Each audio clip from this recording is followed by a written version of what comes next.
of the season. So let's do some bold predictions, shall we? Bart, I will start with you. Give me a bold prediction for week 1. I don't know how bold it is, but I'm going to pick them Jets to go all the way out to the left coast and upset the 49ers. And I feel bold and bolder with that because Trent Williams isn't there yet. Wait, what about Hassan Reddick? I haven't seen the number. Well, that's a wash. Also not there yet. How big of an upset is that? Someone tell me in my ear, what is the number in that game? It's got to be 3. I don't know. It's got to be 3. I'm just making it up. Like, I think shock is a strong word. I think surprise, they certainly are, I'm sure, are an underdog. 3.5. Told you, see? 3.5 points. Well, I'm just saying, I don't know if that would be shocking. Let's see if we can find one that's shocking. Grouse, give me a bold prediction. This will shock you. Sam Darnold, 400 passing yards in the opener against the Giants secondary. I don't think the Giants secondary is that strong. But Darnold has had a good camp for the Vikings. They're fired up about him. I think he actually plays well, and it's a great matchup for him out of the gate. People will be talking about Darnold and Kevin O'Connell reviving his career. Well, I mean, I That's feel like a bold prediction. it is bold, and I don't feel like it's out of the question. Sam Darnold is a player who came in with all the talent in the world, didn't have the opportunity with the Jets. He's 27. Didn't go well They in wrote him Carolina off, either. too. They wrote him off, too. But Here's he's right another back. young quarterback. Mike T, give me a bold prediction. Greedy, how do you say love in Portuguese? Amor. Thank you. Oh. So on Friday night, a week from today, Jordan Love's going to throw for 450 yards and 4 touchdowns in Brazil in the opener against Philadelphia. Obrigado, which is thank you in Portuguese. That would be quite the night. Again, we're going to see that opener. It is a fascinating game in so many ways. You got Love on one side, you got his counterpart, Jalen Hurts, on the other, looking to bounce back from a tumultuous year and looking to do it without the help of a franchise legend.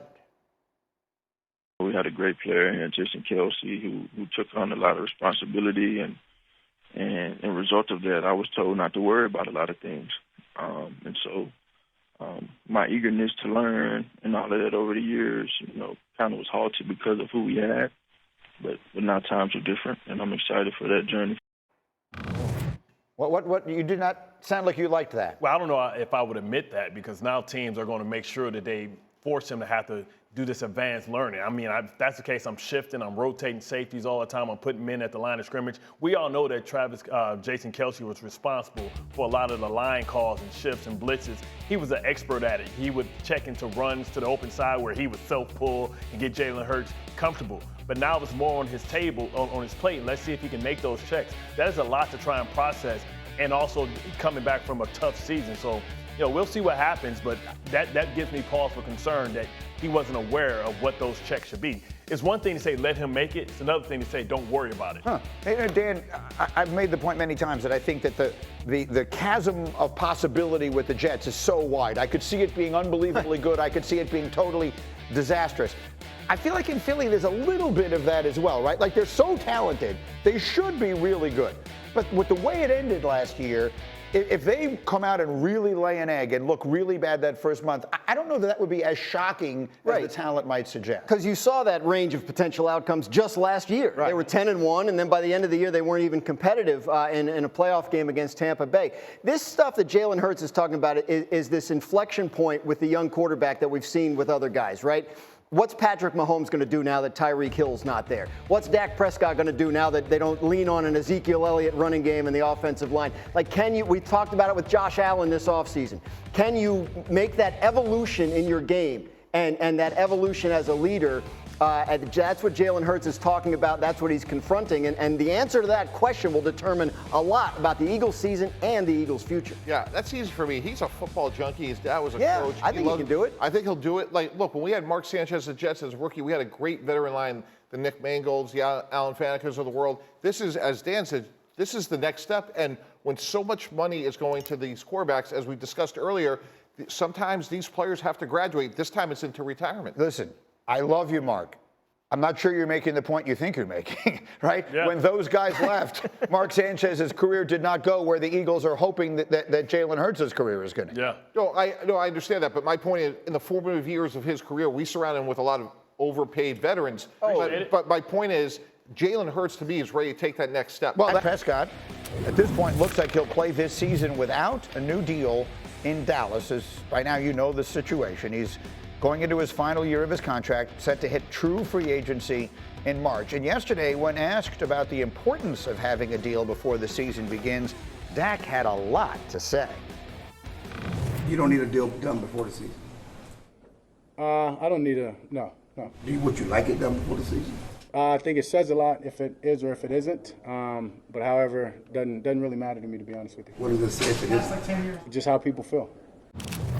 How do you feel about Jerry said the negotiation isn't about your merit as the Cowboys quarterback, but more about their cap situation? What do you take from that when he says, it's not really about what you're doing? Yeah, I understand that. That's the business and the nature of this game that we play. I stopped, honestly, listening to things that he says to the media a long time ago. So it doesn't really hold weight with me.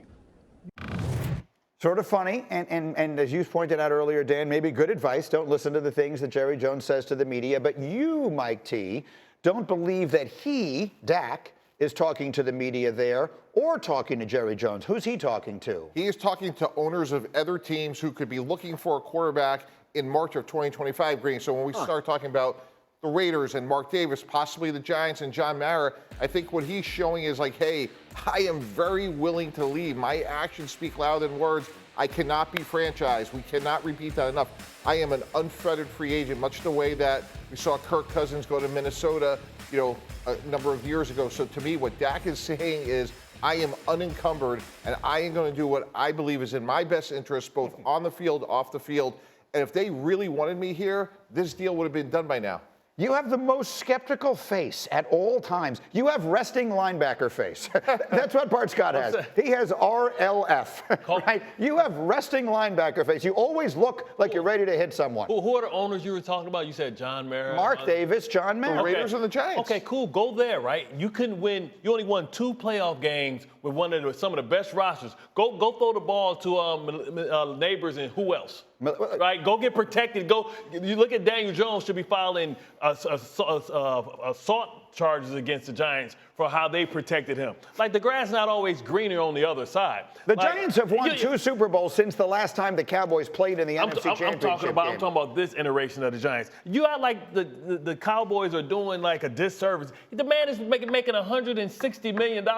$55 million cap hit this year. You act like they've done him wrong. Yeah. Like, listen, Jerry Jones will be the first one to cut the check if he win a title. Bart, go Joe Flacco style. They got to do what's in the best interest of their team. So the flip side of that is, to me, it looks like they're moving on and starting over. And what I don't understand is the head coaches in the last year of his deal, their starting quarterbacks in the last year. Why not trade CD Lamb for 2 ones and really start over? No, prove it. Prove it to me that you got what it takes to win more than 2 playoff games. I'm tired of seeing Jordan Love come in here and have a day. I'm tired of seeing Brock Purdy come and have a day against you. I'm tired of Jimmy G and everybody else coming in here when we the favorites. How many times have we seen a fan sitting there crying all these memes, sitting in the stands because Dak came up short when he should have came up big? Why are you making prove it to me, that face, Graziano? We spent months talking about that the Cowboys have to get CD Lamb under contract. Right. What's taking Now he want to trade. Now he signs and he's trading him already. Okay, fair enough. I don't get it. I actually think Bart has a point. Yes. Which is breaking news. Which is rare. But here's what he's saying. He's basically saying, we're not breaking this thing up now. Guys, I've put a good enough team together that we should be winning in the playoffs. You win 12 games, great. Go out and win playoff games. And if not, I am breaking everything up. I am firing the coach. I am moving on to a newer, younger, less expensive quarterback. And maybe at that point, I do trade CD Lamb to move up in the draft and get Shedeur Sanders or Carson Beck or whoever the quarterback is that you might want to get. So I think that sounds good, and there's something to it, right? Like, if they don't get a deal done with Dak Prescott and he goes into and through the season without one, I think that's how Jerry kind of justifies it, right? Like, well, I mean, this is the carrot on the stick, as he says. But where the idea falls apart is the Cowboys have been trying to sign Dak Prescott to a contract and still could. Like that, they have had conversations that could result in a deal. The thing that people have to understand is it's up to Dak Prescott, because he has the leverage. He cannot be franchised. They have a $40+ million dead money hit if he doesn't sign by the start of the league year. If he signs this week a contract extension with the Cowboys, it's because he got everything he wanted. Now, that could mean, maybe it's a little less than I could get on the open market, but I like it here. That could end up being what he wants. No state tax. It's up to him. Yeah. Listen, it depends on how big his ego is. I have to get more than Joe Burrow. You're not better than Joe Burrow. And I understand that doesn't mean anything, but what I'm saying is the grass ain't always greener on the other side. And listen, what teammates are you going to cut? Are you going to go and say, hey, man, listen, Zach Martin, this is your last year with us. Thanks for your services. Are you going to go say DeMarcus Lawrence, thanks for your services? Because that's who's going to be on the chopping But that block happens next on year. every team. I understand that. That's happening regardless. But when you talk about the great ones, you talk about guys like Tom Brady. I'm not telling him to give some wholesale discount. What I'm saying is, if 55 allow you maybe to keep Zach Martin, that may be good for business to protect you because you ain't won with him. So if you take two great players, how you gonna win without them? I buy that. Go ahead. Quick final thought. Yeah, Creedy, that's all reasonable. I think the mistake Dallas made is they left themselves no alternatives when they didn't draft a quarterback in this year's draft. They are not in control of this situation. Well, we hear